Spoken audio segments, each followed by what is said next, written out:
देवगन रात के समय 9 बज रहे हैं और आप देख रहे हैं CNBC आवाज पे टक्कर का गुरुवार एडिशन। हमास के आतंकियों ने इजराइल में जमकर तबाही मचाई।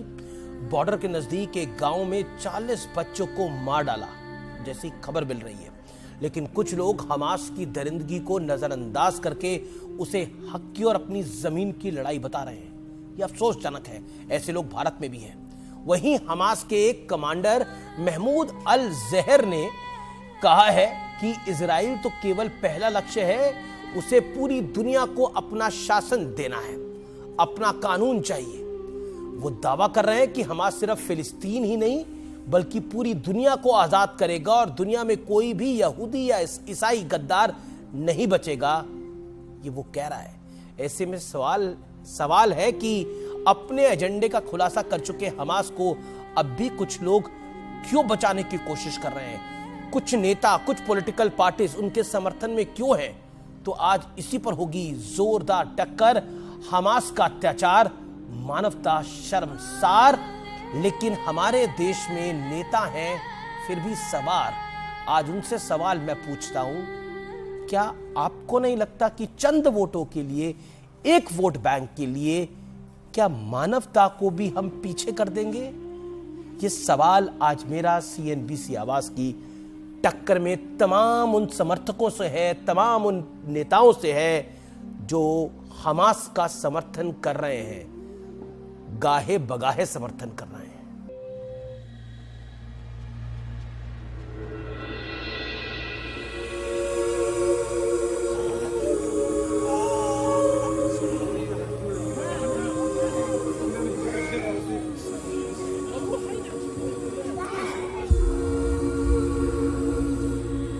ये इंसानियत को शर्मसार करने वाली तस्वीर है। ये क्रूरता की पराकाष्ठा है, क्योंकि युद्ध के भी कुछ नियम होते हैं। युद्ध में बच्चों के गले नहीं रेते जाते। लेकिन ये तस्वीर रोंगटे खड़े कर देने वाली है। आरोप है कि हमास के आतंकियों ने करीब 40 मासूम बच्चों को मौत के घाट उतार दिया। पालने में एक नवजात की हत्या तक कर दी। महिलाओं के साथ हैवानियत की सारी हदें पार कर दी।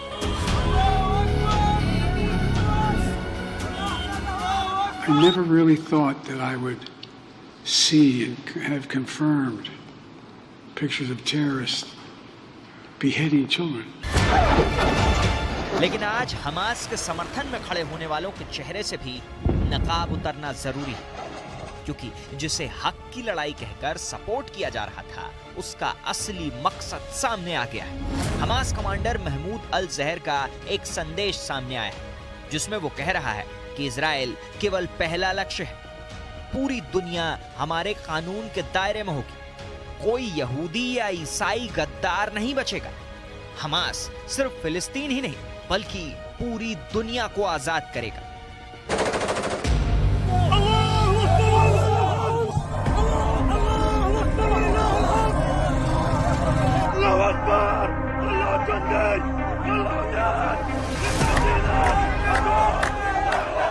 कांग्रेस ने अपने बयान में इजराइल के ऊपर एक अक्षर नहीं बोला। जिस प्रकार से वहां पर हमास जो एक आतंकी संगठन है, वहां इजराइल में घुसकर हत्याएं करी, छोटे छोटे बच्चों की हत्याएं करी, महिलाओं के साथ दुष्कर्म किए, उसके बारे में एक स्टेटमेंट नहीं आया और आज उसको कवर अप कर रहे हैं।